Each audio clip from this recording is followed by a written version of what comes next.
Olá a todos e a todas, sejam bem-vindos, bem-vindas a mais uma edição aqui do GNC, Gestão, Negócio e Conjuntura, um programa de iniciativa da Escola de Gestão e Negócios em parceria com a Escola Criativa, trazendo aqui conteúdos, temas da contemporaneidade, da atualidade, para compartilhar com vocês, nossos estudantes, com a comunidade acadêmica e com a sociedade. Temos hoje aqui a presença do professor Alessandro Gumier. Professor, muito obrigado pela presença, e também a presença da Nicole, estudante aqui do nosso curso de Economia, que estará aqui conosco dividindo essa bancada. E hoje trazendo dois temas importantes para vocês. O primeiro deles é discutir um pouco sobre o crédito consignado CLT, que foi lançado recentemente pelo governo federal. Vamos tentar entender um pouco o que é esse crédito consignado, qual o significado econômico dele e quais os benefícios que ele pode trazer, ou os malefícios que ele pode trazer para o país. E também, na sequência, discutiremos a proposta do governo de isentar aqueles trabalhadores que ganham entre R$2 e R$5.000, podendo chegar até R$7.000 com dedução do imposto a pagar. Então vamos discutir esses dois assuntos hoje aqui no nosso programa GNC. Queria mais uma vez dar boas-vindas aqui aos nossos convidados. Professor Alessandro, eu trouxe aqui para a gente iniciar o nosso bate-papo, que é a nossa conversa, eu trouxe dois gráficos que mostram um pouco o cenário de crédito no Brasil, né? A gente tem, historicamente, um crédito muito caro, né? E a gente pode até discutir por que isso é caro no Brasil, mas não dá para negar que o crédito é um vetor fundamental, né? de vetor de crescimento, de desenvolvimento. Aliás, o crédito ele existe nas economias capitalistas contemporâneas naturalmente, portanto tem um papel relevante. Antes da gente falar um pouquinho desse programa específico do governo, eu gostaria de te ouvir aí sobre a questão do crédito, né? A importância do crédito na economia. Eu queria aqui agradecer, Volney, pelo convite. É uma alegria estar aqui com você, com a Nicole. Bom, vamos conversar um pouco. O crédito, como você colocou, é fundamental para o desenvolvimento econômico. Mas aqui no Brasil a gente tem uma trava. O custo do crédito aqui é impeditivo. Então isso é um dos grandes gargalos para a retomada do desenvolvimento econômico brasileiro, essa questão do crédito. É muito caro o custo do dinheiro aqui no nosso país. E nós temos uma proporção, eu estava vendo alguns dados, né? Aliás, esse gráfico mostra para nós aqui, né? Qual é o tamanho desse mercado de crédito no Brasil hoje. Hoje está em torno aí de 50% a 55% em relação ao PIB. Então nós temos um PIB aí de quase 12 trilhões de reais, nós estamos falando aqui de algo de 6 trilhões de reais na forma de crédito, né? E o crédito, ele é o vetor que gera dívida, né? Ou que rola a dívida. O problema muitas vezes não é nem a dívida, né? Mas é o custo desse crédito. Como é que é essa relação no Brasil hoje, na sua avaliação? Olha, o custo do carregamento de uma dívida é muito alto. Isso acaba interferindo a capacidade de competição das indústrias brasileiras frente à concorrência internacional. Então, quando a gente compara uma indústria nacional frente a uma capacidade de uma empresa francesa, por exemplo, de tomar crédito a 2%, 3%, 5% ao ano, como competir nessa questão da competitividade, do capital de giro? As empresas hoje tomam um capital de giro em torno de 21%, 25%. É muito caro. Então, a maneira que o Brasil encontrou de superar essa dificuldade é o BNDES, né? É o crédito via BNDES, e é um crédito que ele busca suprir um pouco essa falta de oferta dada pelo mercado privado, não é? Mas tem sofrido muito nos últimos anos aí para conseguir operar como deve. Aliás, para conseguir crédito no BNDES também é difícil, né? É difícil. É um crédito barato, mas não é um crédito fácil de ser obtido. Não. Que, aliás, assim tem que ser. Eu sempre digo que o dinheiro público ele tem que ser tão preservado quanto o dinheiro privado, né? Como ele verdade. E aí, na linha do que você está falando, né, acho que tem a questão do crédito, né, que no Brasil o crédito para as empresas está em torno hoje de 25% ao ano. Como você disse, né, não estamos falando aqui de uma taxa 10 vezes superior à média dos países da OCDE, por exemplo. Sim. Isso, de fato, é uma trava que impede que as empresas invistam. Sem considerar que nós temos uma taxa Selic também, que está hoje aí na segunda, terceira maior do planeta, e naturalmente isso é um fator de desestímulo, né? O investimento também é um outro fator importante que torna o crédito mais caro. Sim. E para os consumidores, a gente tem um custo que é o dobro, né, disso daí, que é o dobro das empresas, de 25 para 50. E aí, como nós estamos falando aqui de custo do crédito para os consumidores, né, e nós temos a Nicole aqui, a Nicole, ela por fazer economia, eu imagino que deve ser muito sensata nas dívidas, no controle dos gastos, não é, Nicole? De que maneira o curso de economia tem te ajudado a entender esse processo todo? Você quer compartilhar alguma ideia, alguma coisa com a gente? Acho que a gente já começa a ver diferente a partir da taxa Selic, né? Quando a gente, por exemplo, vai pensar talvez em fazer uma dívida, a gente já pensa direto na taxa Selic, né? Então, quanto isso vai acabar impactando lá no final da dívida? Sim, sim. E depende do prazo também, né? Depende do prazo e Com certeza. do tamanho do custo da dívida, né? Aliás, há um descolamento, né, dessa taxa Selic. Eu sempre digo que os jornais, de forma geral, eles fazem uma abordagem e associam o aumento do crédito ao consumidor final com o aumento da taxa Selic. Mais ou menos, né? Porque nós podemos jogar a Selic para zero ou para o nível da inflação, que o crédito vai continuar caro. Vai continuar caro. Não vai, né? Agora tem uma questão de oferta e demanda aí, não é? De crédito. Porque vamos só para a nossa audiência entender, quando a gente está falando do mercado de crédito, nós estamos falando daqueles que ofertam poupança e aqueles que demandam poupança. Então nós temos a figura lá do poupador e do investidor, né? Sim. Então o investidor é aquele que gasta mais do que tem. E o poupador é aquele que gasta menos do que tem. E aí esses dois entram num acordo via mercado financeiro, né? E o mercado financeiro, então os bancos, notadamente, eles têm um papel que é o de intermediar recursos entre poupadores e investidores. Então, essencialmente, aqui a literatura econômica mostra para a gente, né, que o banco ele tem esse papel essencial. Sim. Aqui no Brasil, essas funções são um pouco desvirtuadas, né, porque a gente percebe o seguinte, que o banco ele capta o dinheiro pagando uma taxa de juro barata, baixa, né, e empresta a uma taxa de juro muito alta. Sim. Agora, professor Gumier, nenhum banco coloca a faca na sua jugular e pede para você pegar o crédito, não é? Então, eu acho que tem uma questão também cultural nesse processo todo aí, né? O que daria para a gente incorporar mais nessa análise para justificar esse crédito caro? No nosso país, como nós somos um país em desenvolvimento, a renda média relativamente os salários, a remuneração das famílias é relativamente baixa, há muita aquela necessidade do consumo, né? E acaba recorrendo ao crédito, mesmo sendo um crédito caro, para fazer o consumo de bens de uma blusa, de um bem de consumo, né, da sua alimentação. Então, resumindo, acaba se usando o crédito para um consumo imediato. Uhum. E um crédito caro. Você colocou aqui que a taxa Selic está em torno de 14%, mas tem cartão de crédito aí que cobra quantos por cento? Na faixa de 500% ao ano. Uhum. Então é um escândalo.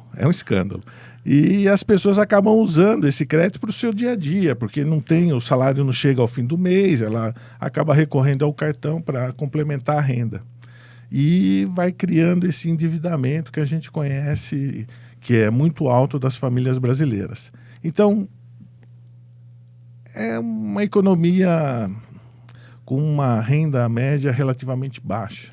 Faz com que os consumidores necessitem ter acesso ao crédito. Tem um conjunto de elementos, né, professor? Porque a gente pode pensar que nós temos um padrão de consumo de primeiro mundo, sim, né, e um padrão de renda de segundo mundo. Sim. Então nós já temos uma incompatibilidade aí, né? Isso já é um problema. Pressão por consumo é enorme, né?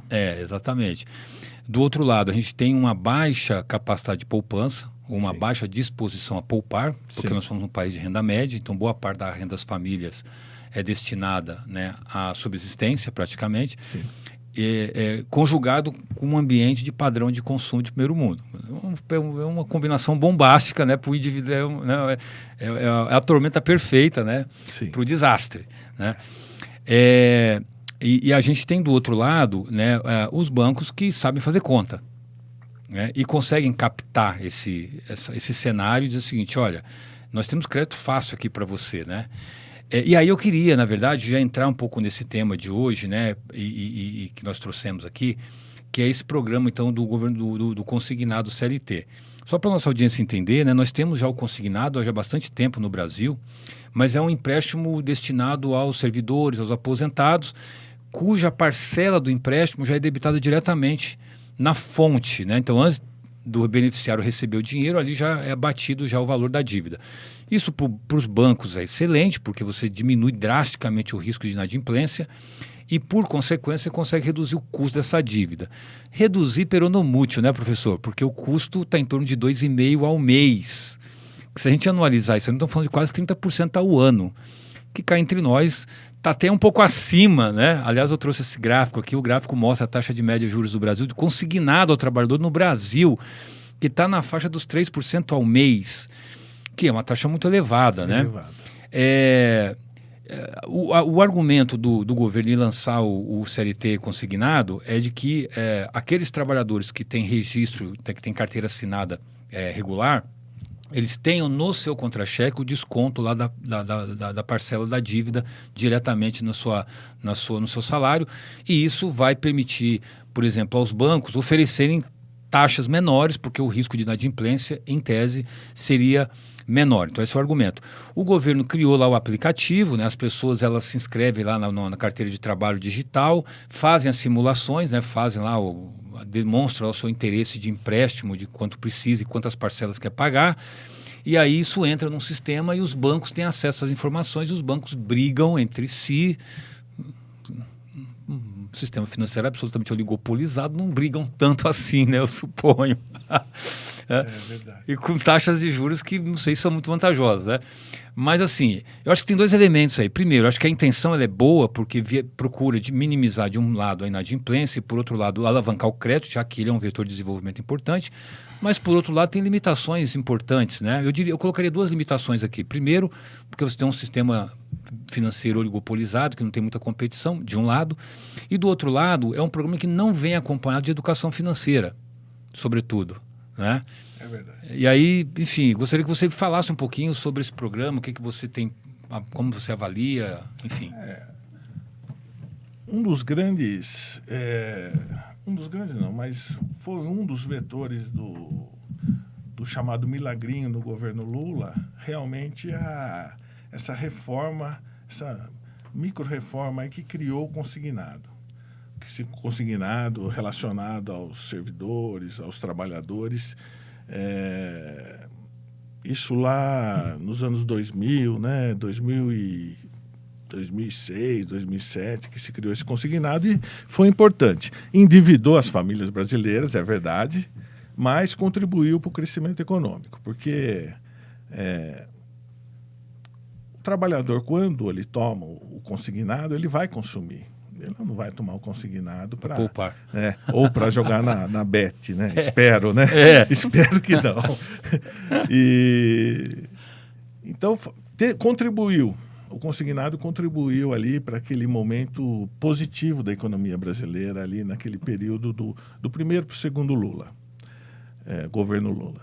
Agora eles estão retomando essa questão do FGTS. Muitos criticam, falam, mas o dinheiro já é do trabalhador, tal, mas de qualquer maneira, se o trabalhador está endividado no cartão de crédito, com uma taxa extraordinariamente alta, nós estamos falando aqui 300%, 500%, está endividado no cheque especial, ou seja lá no que for, num crédito direto ao consumidor, que é um juro muito alto, então é uma maneira dele conseguir acesso a um crédito, um custo de crédito um pouco menor, né?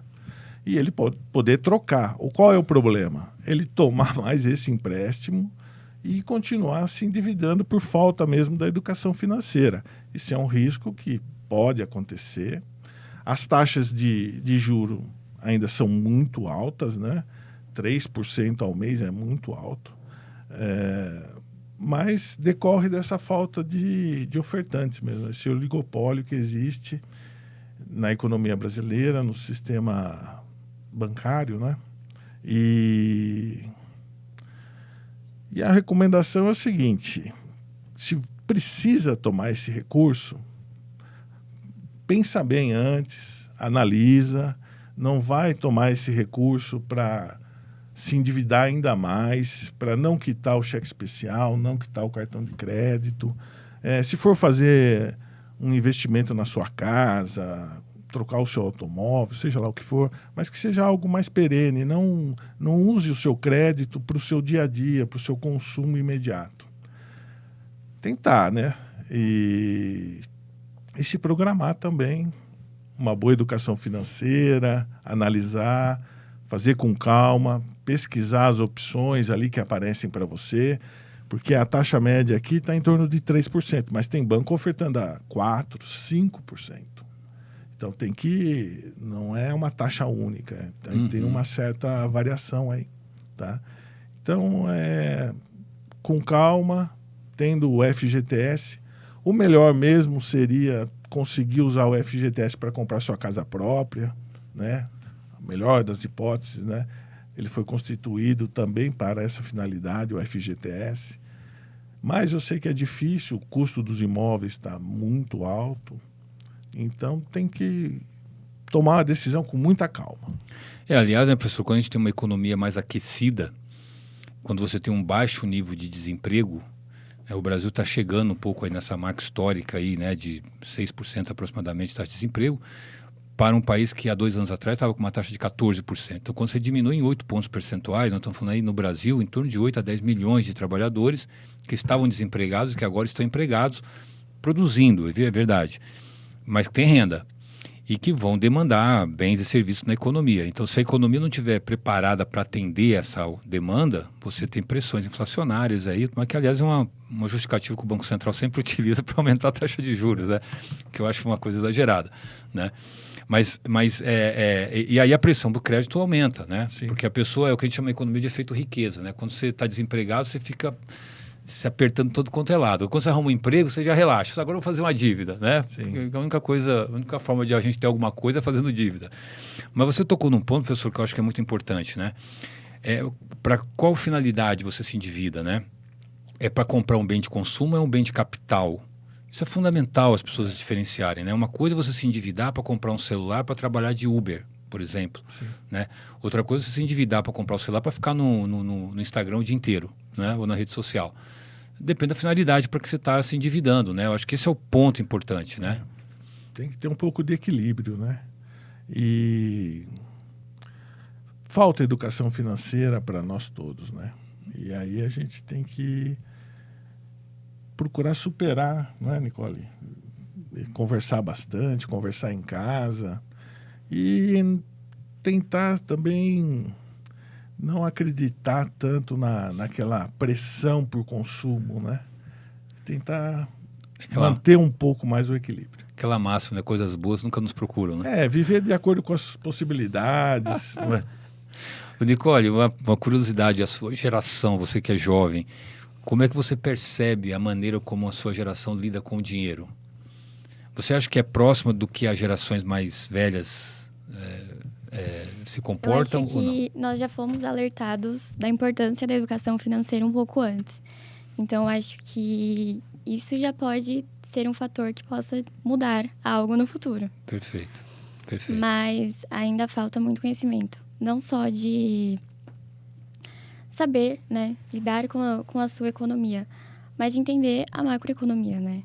Porque a Selic aumentou, porque a Selic abaixou. Às vezes quem não entende, como alguém que está estudando economia, acaba indo pela manchete do jornal.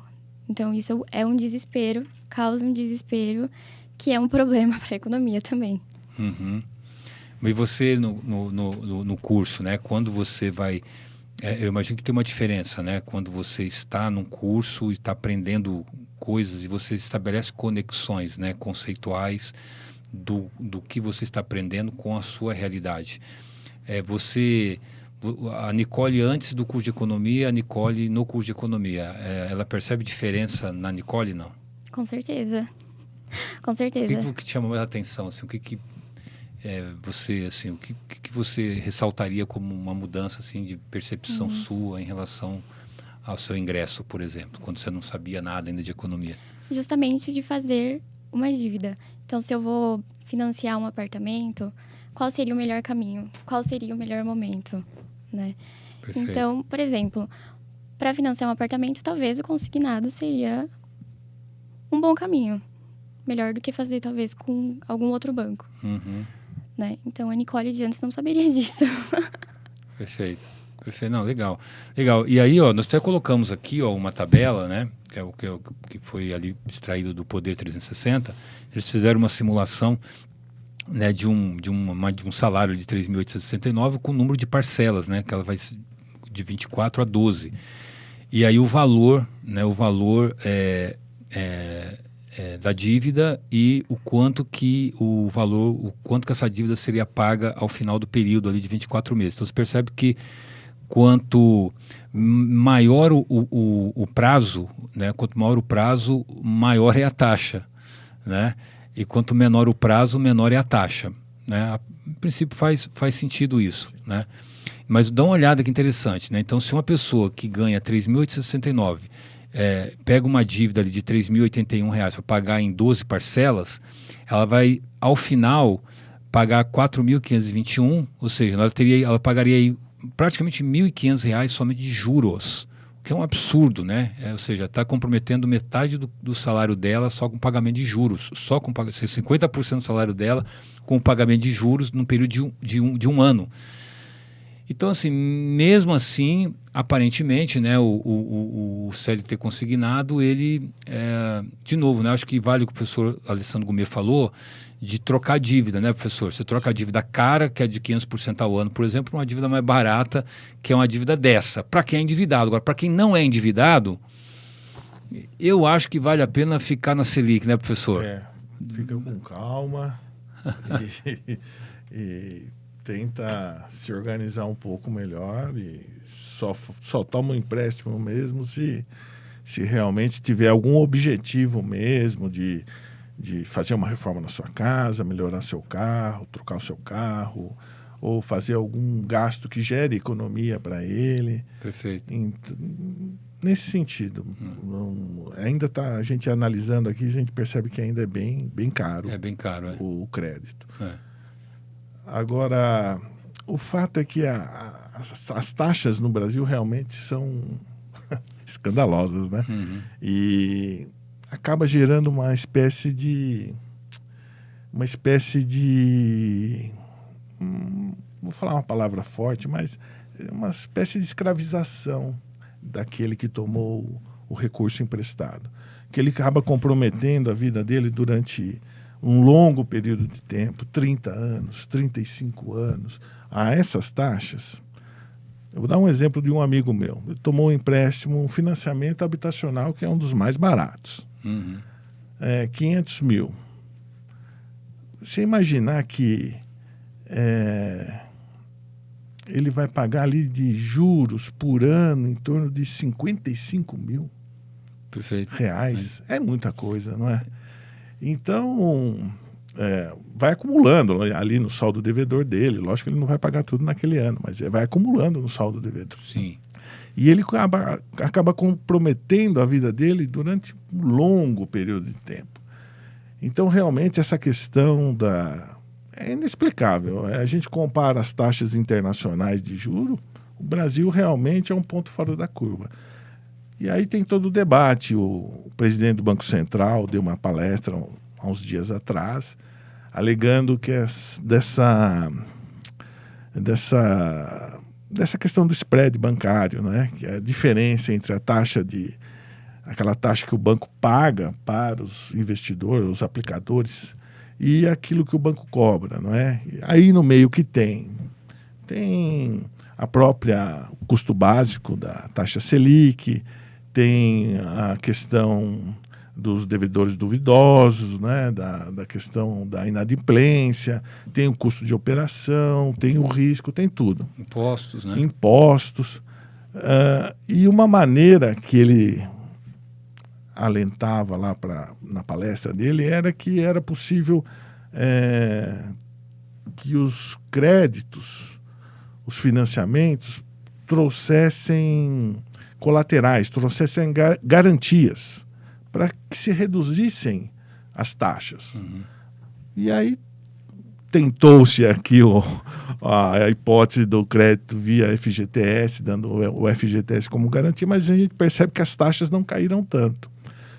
Vamos acompanhar e ver se realmente essas taxas acabem chegando a um patamar mais razoável, né? Porque, por enquanto, a taxa ainda está muito alta. Podemos resumir aqui que o crédito consignado CLT não é uma panaceia, né? Não é um remédio para todos os males e para resolver o problema do crédito e, sobretudo, do custo do crédito no Brasil, né? Então, vamos acompanhar esse tema e vamos repercuti-lo mais vezes. Bom, eu queria, até pelo tempo do nosso programa aqui, nós temos alguns minutos ainda para a gente falar um pouco sobre essa proposta do governo de isentar aqueles trabalhadores que ganham até R$7 mil, né? Ele está falando até R$5 mil, mas tem ali um redutor no imposto a pagar para quem ganha até R$7 mil. Queria ouvi-lo a respeito disso. O que você acha? É uma medida positiva, uma medida negativa? Quais são os benefícios que ela pode trazer ou quais são os aspectos negativos? Não, eu avalio que é uma medida de justiça tributária, né? Aqui no Brasil, a gente acompanha a classe média baixa, é que mais paga o imposto de renda, inclusive. E os muito ricos conseguem ali, através das isenções e tal, eles têm uma taxa efetiva mesmo bastante reduzida. Então, é uma proposta que foi encaminhada projeto de lei, deve sofrer muita alteração no Congresso, que é um Congresso bem hostil ao governo e tem muita força ali. Então, eu acredito que vai sofrer alterações. Não que não seja aprovada, até pode ser aprovada, mas a compensação desses 10 bilhões, 10 bilhões, em torno de 10 bilhões, que na proposta do governo era tributar ali os mais ricos, mais forte mesmo, a partir de 1.200.000 ao ano, que recebam mais de R$1.200.000 ao ano. Apesar de trazer essa justiça que tem que cobrar mais de quem tem maior capacidade de pagamento mesmo, mas acho que vai acontecer alguma dificuldade, né, aí em quem vai pagar a conta, né? Mas é justa, traz uma pequena correção, essa questão da progressividade na tributação. É um imposto direto, então está no caminho certo. Eu acho que pode aprovar, mas com restrições pelo Congresso. E você vê aspectos negativos da proposta, não? Do ponto de vista fiscal, por exemplo, porque essa é uma alegação, né? O governo vai abrir mão de receita e isso vai impactar no ajuste fiscal, por exemplo, né? Naquele esforço que o governo faz de equilibrar as contas dele. Pelas contas que eu andei analisando aí, tem um impacto que deve ser compensado por essa tributação dos mais ricos, do topo dos contribuintes com maior capacidade de pagamento. Agora, realmente não chega a alterar ali, o valor não é tão significativo dada a totalidade da arrecadação do governo, entendeu? Então, acho que não vai ter grandes dificuldades nesse aspecto. Ela envolve, vai isentar, se não me falha a memória, em torno de 10 milhões de pessoas pelas contas dadas pela Receita Federal. E agora, o que precisa é a Receita Federal fiscalizar e cobrar de quem realmente tem capacidade de pagamento. Ficar com 10 milhões de contribuintes que recebem até R$3.000 é um absurdo. Então, eu acho que não vejo grandes dificuldades, não. Houve até uma mudança, né, na questão legislação. fiscal. Houve uma mudança na legislação, né, para aqueles que ganhavam ali até 2.000, eles Foi atualizaram até ali 3.000 e pouco, né? para esse aí ano. suspenderam também a cobrança do imposto de renda desse grupo de trabalhadores e agora, cumprindo uma promessa de campanha, né, o governo lançou esse projeto para isentar aqueles que ganham até R$5.000. Tem várias abordagens, temos duas abordagens. Nós temos aquela abordagem mais utilitarista, né, que é quem olha exclusivamente para os números, e tem aquela visão mais estruturalista, né, que é aquela visão que olha do efeito dessas isenções para o conjunto da economia. No cálculo por alto que eu fiz, a partir dos dados divulgados pelo governo, aliás, essa tabela aqui, ela mostra muito bem isso, né? Se você pegar ali, ó, salário bruto, né, a segunda tabela, né, o impacto da isenção do IR no salário do trabalhador. A última coluna ali, ó, ela mostra o quanto que cada trabalhador vai economizar por ano. Então, nós estamos falando aí de 9,6 milhões, próximo dos 10 milhões que você citou, de trabalhadores que se beneficiarão da isenção. Considerando ali, né, que você tem, óbvio, aí precisaria fazer uma conta de uma média ponderada, ou seja, aquele benefício anual ali não vai ser de R$4.000 para todos os 9,6 milhões, mas vai ser alguma coisa abaixo daquilo ali.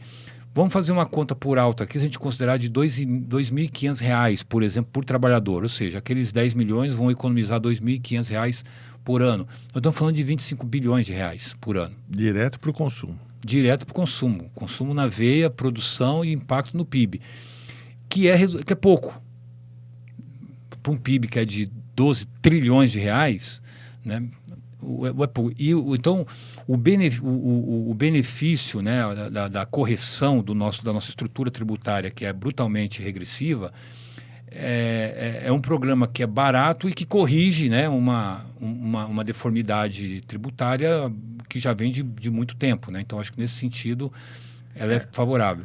O defeito dele é que é tímido. Mas a gente entende que a conjuntura é essa, né? A conjuntura política, econômica é essa. É a proposta que pôde ser encaminhada. Então, ele vai no sentido correto, no caminho correto de cobrar de quem realmente tem capacidade de pagamento e isentar quem tem uma renda mais baixa. Uhum. Nicole, você não paga imposto de renda ainda, né? Não. Estagiária ainda, né? Hã? Estagiária ainda, não. Não tem como. Só faltava, né? Cobrar imposto de renda do estagiário. Tributar o estagiário, não pode. Então, e a gente sempre diz assim, né? Que paga imposto de renda quem tem renda, né? Então, as Exatamente. pessoas que pagam imposto de renda deveriam ser menos críticos ao imposto de renda, afinal de contas elas têm renda, porque se elas não tivessem sido tributadas, porque possivelmente elas seriam talvez estagiárias, né? Sim. E ganhariam um pouco, né? Mas e essa experiência, como é que você tem visto o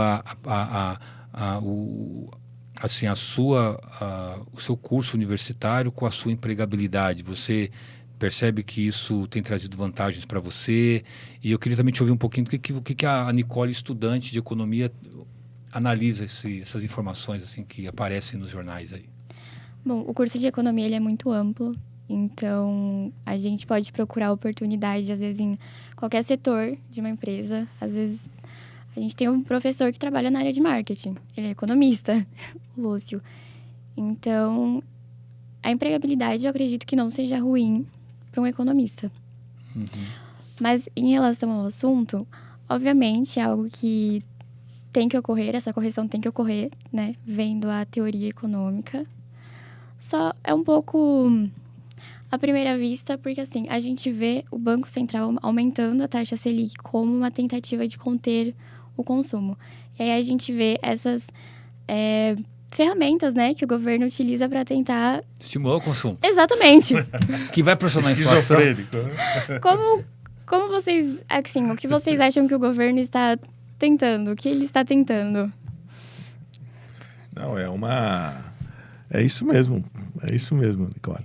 É uma contradição, não é? É a mesma coisa com relação à taxa de juros que a gente vinha conversando, né? Ao mesmo tempo que nós estamos lutando aqui, taxa de juros no consignado é alta, no consignado relacionado ao FGTS ainda é alta, mas o governo tentando criar mecanismos para que as pessoas tenham acesso a um crédito um pouco mais barato, tal, e ao mesmo tempo o Banco Central vai lá e vai aumentando a taxa Selic, né? Então é uma contradição. Agora, o que a gente percebe é que o governo ele está indo na linha de menor resistência, onde ele consegue atuar, ele está tentando atuar com muita limitação. Então fica essa coisa meio... Como a dívida brasileira também ela não está sob descontrole, não é isso. Mas ela é expressiva. Então ele fica meio na dependência ali de quem financia a dívida dele. No caso aí, os grandes compradores dos títulos brasileiros. Então ele não... Você vê, qualquer coisa que ele aponta para atuar de uma maneira um pouco menos ortodoxa na política monetária, já tem um descontrole, como a gente viu no final do ano passado, com o câmbio chegando a mais de 6 e tal. Então, o governo vai procurando agir onde consegue atuar de uma maneira bastante limitada. E fica essa política contraditória. Uma política monetária contracionista, elevando a taxa de juros, e, ao mesmo tempo, tentando incentivar o consumo e tal. Mas, de qualquer maneira, com relação ao imposto de renda e também ao crédito consignado, está atuando numa linha de garantir o acesso ao crédito aos trabalhadores, aos mais frágeis, né? Aos mais a quem não tem tanto poder político ali para estar colocando a faca no pescoço do governo o tempo todo ali, que é o pessoal lá mais ligado ao grande financeiro, né? Então, é limitado, é contraditório, mas tanto um quanto o outro seguem numa direção correta. Mas, Nicole, eu gostei da provocação. Aliás, não sei com quem você aprendeu a fazer as provocações. Isso é muito importante, na economia sobretudo. Mas tem uma resposta para o seu questionamento que é muito adequado, que é de caráter institucional. Nós temos hoje um Banco Central que é independente e um governo, né, que atua também de forma independente do Banco Central. Então o Banco Central ele olha para a inflação e ele faz uma política monetária para olhar para o centro da meta da inflação e ele aumenta juros. O governo não tem nenhuma ação diretamente sobre o Banco Central, no sentido de alterar essa política do Banco Central de um lado. Exatamente por isto é que ele está fazendo a política de caráter fiscal expansionista para estimular a economia, já que essa expansão não acontece por via do crédito. E eu acho que aí é o grande desafio, né? Qual é o grande desafio? De que maneira você impulsiona consumo, você impulsiona crescimento, desenvolvimento, porque a gente não podemos inverter a ordem das coisas, né? Só, olha, eu tenho que olhar a política monetária, ainda que isso custe o baixo crescimento, o baixo consumo, o baixo desenvolvimento. Cara, isso não faz sentido, tem que ser exatamente o contrário. A grande pergunta, como a gente viabiliza crescimento, viabiliza emprego, investimento, mantendo a inflação sob controle e mantendo as ações, mantendo a atuação adequada do Banco Central. Há uma leitura de que com a mudança da presidência do Banco Central, cujo presidente agora ele é mais alinhado, né, aos objetivos de política econômica do governo central, que esse movimento ele fique mais coordenado junto com o governo. Então, qual é a ideia? Olha, você faz uma política fiscal expansionista e eu vou monitorando aqui o comportamento da inflação, mas eu vou melhorar os mecanismos de mensuração da inflação, porque esse é um problema, que é um tema do nosso próximo programa, porque realmente não vamos ter tempo de discutir isso aqui, mas nós já estamos caminhando, já estouramos nosso tempo, inclusive. Eu queria, enfim, aproveitar só dar essa resposta para você, mas agradecer aí a presença do professor Goumea. Professor, muito obrigado pela presença, um prazer tê-lo aqui. Vamos fazer mais edições para discutir mais temas. Nicole, obrigado também por você ter vindo aqui, foi ótima a sua presença aqui, suas provocações. E já fiz o convite para vocês, para que você venha também mais vezes para discutir conosco aqui o cenário econômico, tá bom?